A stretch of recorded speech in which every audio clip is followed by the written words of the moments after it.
வணக்கம் மக்களே, நான் உங்கள் ஏகே. இன்னைக்கு நம்ம இந்த வீடியோவில் என்ன டாப்பிக்கை பற்றி பேசுகிறோம்னா, அறிவின் விளிம்பில் சிறு குறு வியாபாரிகள், சின்ன சின்ன வியாபாரிகள்லாம் இப்போ வந்து அழிவின் விளிம்பில் இருக்கிறாங்க. ஏன்னா அவங்க தொழிலை விட்டுட்டு வேறொரு தொழிலுக்கு ஒரு வேலைக்கு கூலி வேலைக்கு செல்லும் நிலை அபாயம் நிலை உருவாகிட்டது. அது என்னன்றதை நம்ம இந்த வீடியோவில் சொல்கிறோம். அந்த வீடியோவில் ஃபுல் டீட்டெயிலாக பாருங்கள். ஃபஸ்ட்டு அரசாங்கம் ஒரு திட்டம் கொண்டு வச்சு, அது நல்ல திட்டம் தான் நம்ம சொல்லியிருந்தோம். அந்த நல்ல திட்டத்தை ஆனால் நல்ல திட்டத்தில் ஒரு நல்ல திட்டம்னு எடுத்துக்கிட்டோம்னா அதில் சாதகமும் இருக்கும் பாதகமும் இருக்கும். இப்போ அரசாங்கம் கொண்டு வந்த இந்த திட்டம் சிறு குறு வியாபாரிகளுக்கு மிகவும் பேரடியாக இருக்கிறது. அவங்களால தொழிலை அடுத்த நிலைமைக்கு எடுத்துகிட்டு போக முடியாதுன்னே சொல்ல முடியும். இருந்தாலும் இப்போ இருக்கிற தொழிலே நடத்த முடியாதுன்ற மாதிரி சூழ்நிலை நிலவுது. இந்த தொழிலை விட்டுட்டு அவங்க ஏதாவது வேறொருவர்கிட்ட வேலைக்கு போகணும் அப்படின்ற சூழ்நிலையில் தான் ஏற்கனவே அவங்க பழைய ஒரு இடத்துல வேலை பார்த்துட்டு அந்த வேலையை விட்டு நம்ம சுய தொழில் பண்ணுவோம் அப்படின்ற ஒரு எண்ணத்தோடு தான் சிறு குறு வியாபாரிகள் வராங்க. அப்படிப்பட்ட வியாபாரிகளுக்கு இந்த பிளாஸ்டிக் தடை பேரிடையாக இருந்துச்சு. இந்த விஷயத்தை நான் எப்படி எடுத்தேன்றது தான் மிக முக்கியம். ஏன்னா 2 நாளாக நாங்கள் எங்கள் வீட்டிலையே அந்த பிளாஸ்டிக் கவர்ன்னு சொல்கிறதுக்காக நாங்கள் படாத பாடு அலைஞ்சி திரிஞ்சிக்கிட்டு இருக்கோம். ஏன்னா எங்கள் அப்பாவோட வேலையே அதுதான். அந்த பிளாஸ்டிக் அது என்ன வேலைன்னு நான் சொல்கிறேன். ஃபஸ்ட்டு நீங்கள் உங்கள் ஊரில் பார்த்துருக்கலாம், இந்த 5 ரூபா பாக்கெட் முறுக்கு, இந்த மிக்சர் இதெல்லாம் நீங்கள் பார்த்துருக்கலாம். அது இல்லாமல் இந்த கடுகு, இந்த வெந்தயம் இதெல்லாம் வண்டியில் வச்சுட்டு கொண்டு போகிறாங்க, கிராமத்துக்கு கொண்டு போவாங்க. ஒரு சின்ன ஊரில் இருந்து சின்ன கிராமத்துக்கு கொண்டு போவாங்க. 2 வீலரில் கொண்டு போய் அவங்க அதை 10 ரூபா 15 ரூபா அப்படின்ற மாதிரி சேல்ஸ் பண்ணிகிட்டு இருப்பாங்க. அந்த மாதிரி தான் வியாபாரிகள், அந்த மாதிரி சுற்றாடு மணிகர்னு சொல்கிற சிறு வியாபாரிகளுக்கு மிகவும் பேரிடையாக இருந்துச்சு. கடைக்காரங்களுக்கு பிளாஸ்டிக் கவர் தடைன்றதுனால ஒரு பெரிய பிரச்சனை இல்லை. 5 கிலோ 10 கிலோ கேட்டாங்கன்னா சில பேர் இப்போ பைய எடுத்துகிட்டு வந்து வாங்கிக்க சொல்கிறாங்க. அப்படி இல்லைன்னா ஏதாவது பேப்பரை மொத்தமாக முன்னாடி பழைய மாதிரியில் பேப்பரை பண்டில் போட்டு கொடுக்குறதுக்கு ஆள் இருக்குது. அந்த சூழ்நிலையில் இப்போ பாதிக்கப்படுற சிறு குறு விவசாயிகள் அந்த ஒரு சில பொருளை காமிக்கிறான். சிறு வியாபாரிகள் எப்படிப்பட்ட கவரில் எப்படி வியாபாரம் பாக்கெட் போட்டு விற்கிறாங்கன்றத இந்த பொருளை பார்த்தாலே உங்களுக்கு தெரியும். இதற்கான இனிமேல் இந்த மாதிரி பாக்கெட்லாம் நம்மளால் போட முடியாது. இதை பார்த்தீங்கன்னா ஜீரகம் பாக்கெட், இந்த மாதிரி பாக்கெட்டில் தான் போட்டு 10 ரூபா 20 ரூபான்னு விற்றுக்கிட்டு இருக்கிறாங்க. இந்த சூழ்நிலையில் இதெல்லாம் தடை பண்ணிட்டாங்க. அதுக்கப்புறம் இன்னும் உங்களுக்கு உதாரணமாக நிறைய பாக்கெட் காமிக்கிறான். இது ஒரு பருப்பு, கடலப்பருப்புன்னு சொல்கிற பருப்பு. இந்த பருப்பு இதை மாதிரி பாக்கெட்டில் போட்டால் தான் விற்கலாம். இன்னும் நிறைய நான் வச்சுருக்கிறேன். உங்களுக்காக உதாரணத்துக்காக ஒரு 5 பொருள் நான் காமிக்கிறேன்.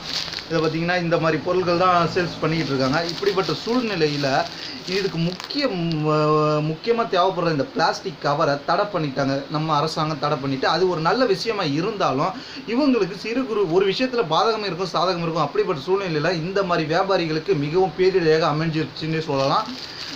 கவர் கிடைக்கல. இதுக்காக நீங்கள் என்ன சொல்லலாம், திராசை வச்சுக்கிட்டு நீங்கள் இப்படி செய்ய முடியுமா?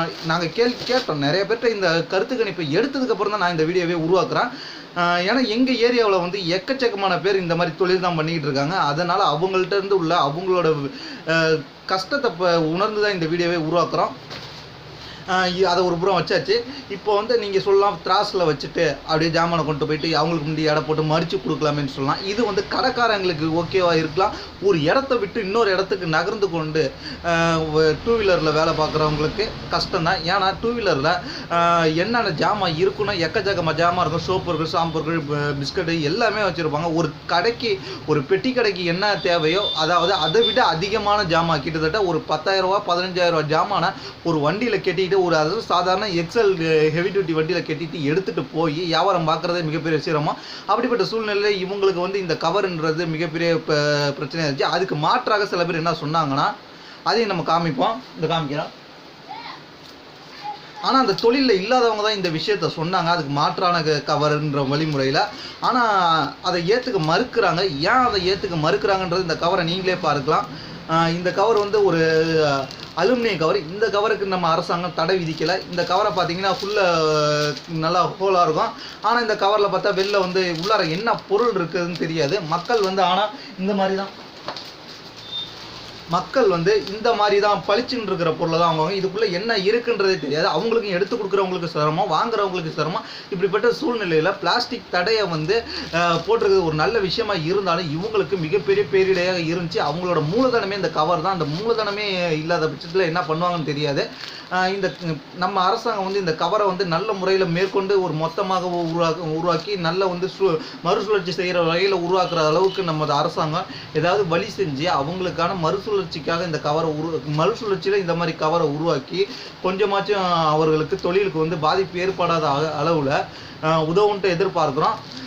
இந்த வீடியோ உருவாக்குனது முக்கிய நோக்கமே இந்த வீடியோவை நீங்கள் ஷேர் பண்ணுங்கள். ஷேர் பண்ணி இதுக்கு ஏதாவது விடை கிடைத்தால் சொல்லுங்கள். விடை கிடைத்தால் அதை நம்ம கமெண்ட் செக்ஷனில் கமெண்ட் பண்ணுங்கள்.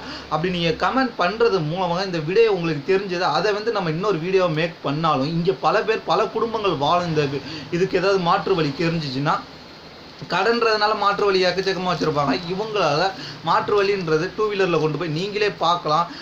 உங்கள் ஊருக்கு வருவாங்க, கண் முன்னாடியே டூ வீலரில் வந்து ஜாமான பாக்கெட் போட்டு எடுத்துகிட்டு வந்து கொடுப்பாங்க. அப்படிப்பட்ட சூழ்நிலையில் இந்த மாற்று கவர்லாம் எதுக்குமே யூஸ் ஆகாது. இது வந்து டீ கடையில் வந்து மாற்று கவர் எதுக்கு யூஸ் ஆகும்னா டீ கடையில் கவரில் டீ வாங்கிட்டு இருந்தவங்களுக்கு அதுக்கு மாற்றாக இது டீயை கொடுக்கலாம். வேறு வழி எதுக்குமே கிடையாது. இந்த கவர் நமக்கு இப்போ தேவையில்லை. ஆனால் இந்த வீடியோவை ஷேர் பண்ணி நீங்கள் எவ்வளோ ஷேர் பண்ணுறீங்களோ அதுக்கான பதில் யாருக்கு தெரிஞ்சாலும் அவங்க நம்ம கமெண்ட் செக்ஷனில் கமெண்ட் பண்ணுங்க.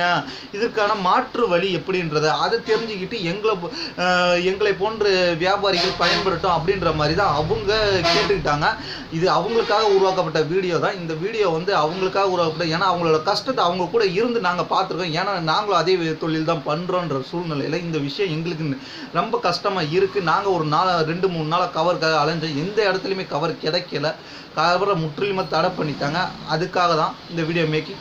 இதுக்கு ஏதாவது வழி தெரிஞ்சு கீழே கமெண்ட் செக்ஷனில் கமெண்ட் பண்ணிங்கன்னா அப்படி நாங்கள் வந்து அந்த கமெண்ட்டை படித்து அந்த கமெண்ட்டை வந்து எப்படி நாங்கள் வந்து இந்த வீடியோவில் பப்ளிஷ் பண்ணுறோம், அதுக்கு மாற்று வழி என்னமோ நாங்கள் வந்து அந்த பொருளை வச்சு செய்யலாமான்னு செஞ்சு பார்த்து நாங்கள் ட்ரை பண்ணி அது ஒர்க் அவுட் ஆனிச்சுன்னு நாங்கள் அதுக்கு அடுத்த வீடியோவில் மேக் பண்ணுறோம். இந்த வீடியோவை பற்றி எதனும் கருத்து தெரிவிக்க விரும்பினால் கீழே உள்ள கமெண்ட் செக்ஷனில் கமெண்ட் பண்ணுங்கள். மீண்டும் நல்லதொரு வீடியோவில் சந்திப்போம். இந்த நாள் இணையலாமே வாழ்த்துக்கள். இப்படிக்கு உங்கள் AK.